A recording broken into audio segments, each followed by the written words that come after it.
Hi Amid, so here I am in the Notion template. I've moved it into my templates here, but it's also in the team spaces as well.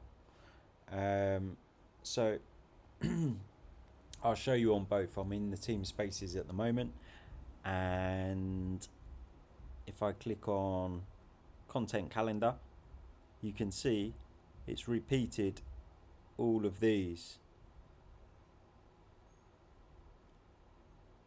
All I want is this. This is the new section that I've added.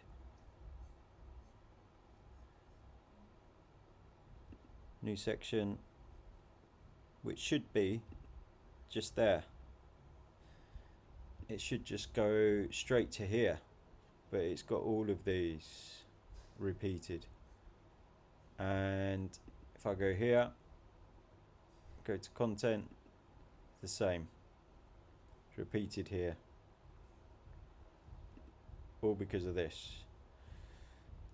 So I hope that makes sense, and yeah, let me know what you think. I've updated the password for the Notion login, so you'll have to create a new password, but you're still here.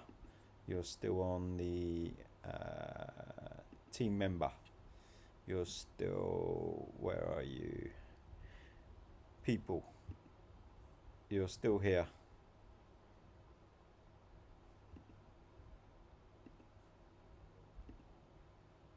Okay.